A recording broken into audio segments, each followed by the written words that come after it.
Welcome back. If you've just joined us, you're watching the news at 10 live on Channels Television Lagos. A reminder of our top stories. Inspector General of Police Mohammed Adamu seeks Interpol's help to curb proliferation of small arms and light weapons. One person is killed in an attack by gunmen on farmers in Takum local government area of Taraba State. President Buhari is in Yokohama for the Tokyo International Conference on African Development. And U.S.-China to resume trade talks very shortly after a weekend of escalating tension with Beijing.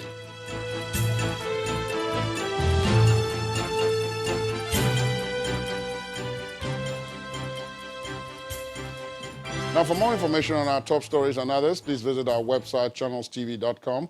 youtube.com/channelsweb has videos of our shows. Now, let's check some of the images you sent in. Here comes our first image from Court Road in Kano State, showing flood taking over the whole place. Our eyewitness laments that this is what residents face whenever it rains. He wants the state government to expand water channels in that axis. Next is this image from Alagbole in Ogun State, showing what has become of the water channel there. The body of water has come to be a depot for plastic bags, bottles, and other non-degradable materials. Our eyewitness is concerned about the impact this will have on flooding.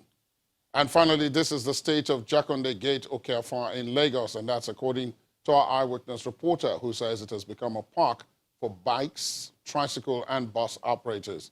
Our eyewitness decries the helplessness of the security and other law enforcement personnel there, as well as the lawlessness being exhibited. He wants the area cleared so that residents can have access to their homes. Thank you for sending this in, and please keep them coming.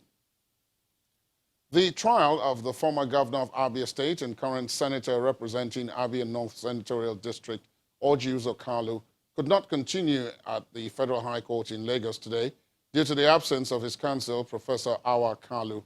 Although the former governor was present in court, the trial judge, Justice Muhammad Idris, was informed that Professor Kalu is ill.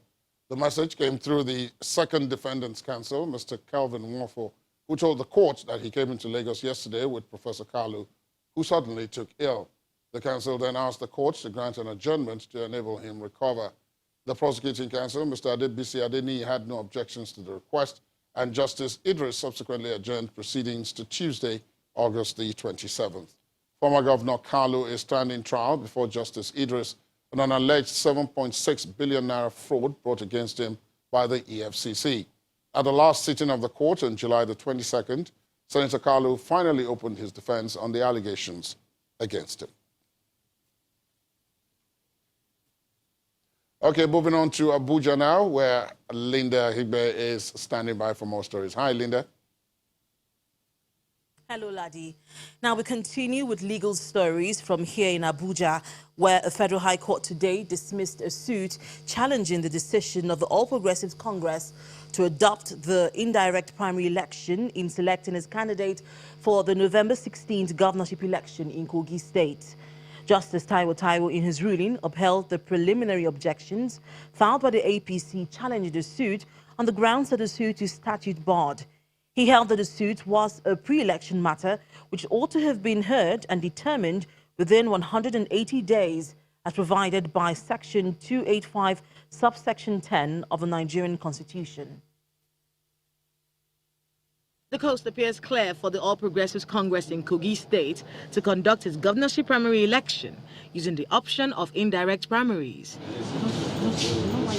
A judge of the Federal High Court says it is needless to go into the propriety of the party's choice of indirect primaries, since the court lacked the jurisdiction to hear the case on merit, having been statute barred. A lawyer to the All Progressives Congress and the Kogi State chairman of the Association of Local Governments of Nigeria applauds the verdict of the court. There were two suits that came up today. The first one was the issue of who the proper state party executives are. And the court held that since the matter was commenced 1st of June last year, it was statute barred in line with Section 285, sub 10 of the Constitution. And the recent decision of the Supreme Court in APC and Umar, which says that any issue concerning who the valid state executives are is a pre-election matter. On that basis, the suit was academic and spent, and so my lord dismissed it. I want to use this opportunity to thank the judiciary for standing by the truth. And I believe the Nigeria is coming to the stage where a spade is being called a spade now. It is a judgment of victory to the masses and less privileges one. A suit filed by the chairman and secretary of a parallel executive committee challenging the authenticity of the leadership of the party in the state is also dismissed, as the judge insists that the suit has become academic and of no consequence. The plaintiff speaks on the verdict of the court.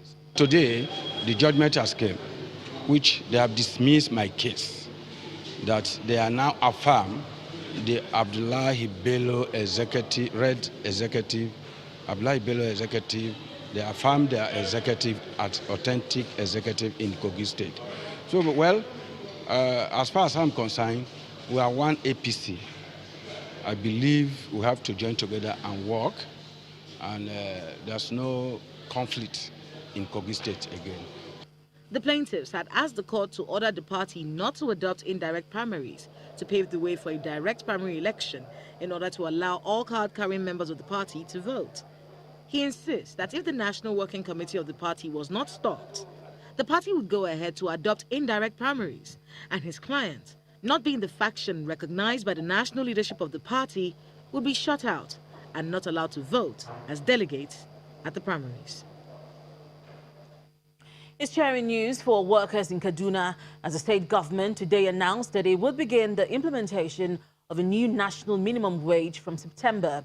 The decision was reached at a state executive council meeting chaired by the deputy governor, Mrs. Hadiza Balarabi.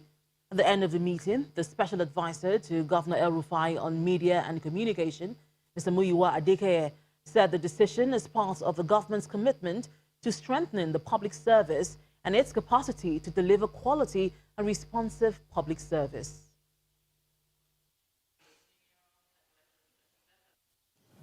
The Kaduna State Executive Council today approved that payment of the new national minimum wage will begin from 1st September 2019.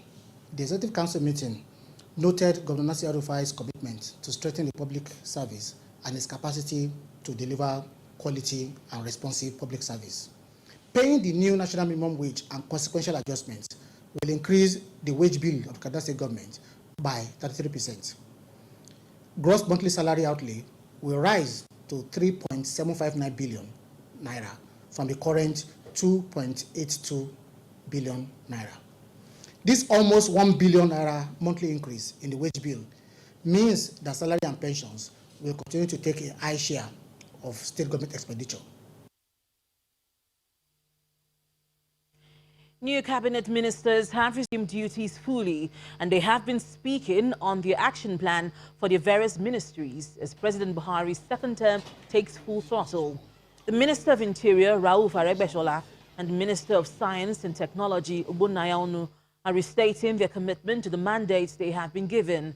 The Minister of Interior says he is bringing in 20 years of public service to the job and wants the staff of the ministry to get on board with him.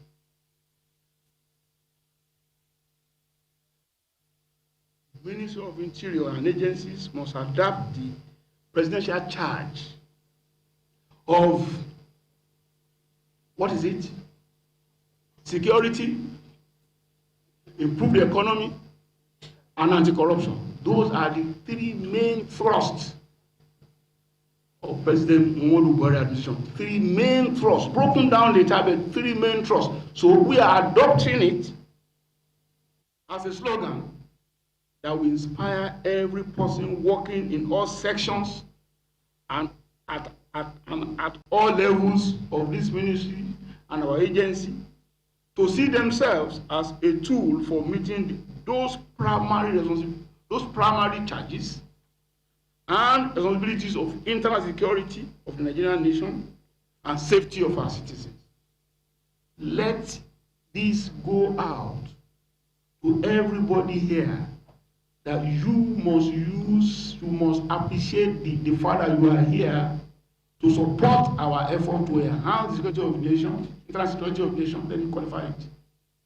Improve its economy and guarantee transparency in all transactions. Let your being here register that in our minds or in your minds.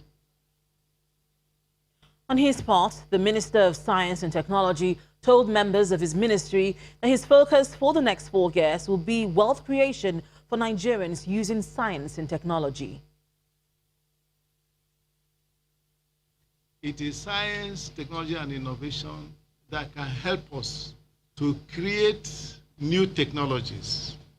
And those new technologies will now be the basis of new startups. That is to say, new enterprises. Entrepreneurs will now grow by using those new technologies.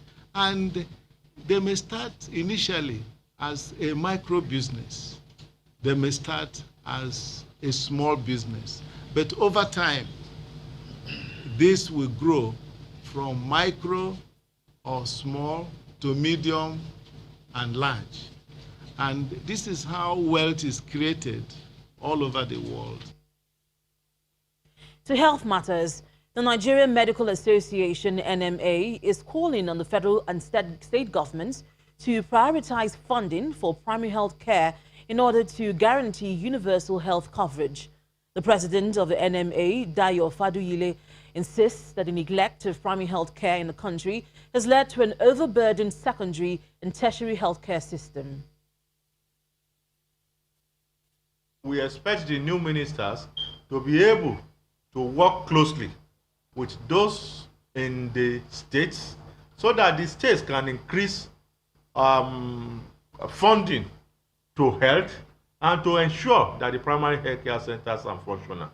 It is when that level is functional that all the pressure that we see at the level of the secondary and tertiary will be reduced, and the tertiary will now be able to take care of the type of patients that it is expected to take care of. We are also hopeful that the new health ministers and the Minister of State should be able to encourage the federal government to increase funding to health, because one of the promises of the present government is that they are going to appropriately fund health. And unfortunately, up to now, we have always been sub 4% or sub 5%. And we want them to be able to interface and get the government and the president to increase the funding to health. When the News at 10 returns, U.S. President Donald Trump says his country and China will resume trade talks after a weekend of escalating tension with Beijing. That's an international scene with Around the World in 5. Join us again.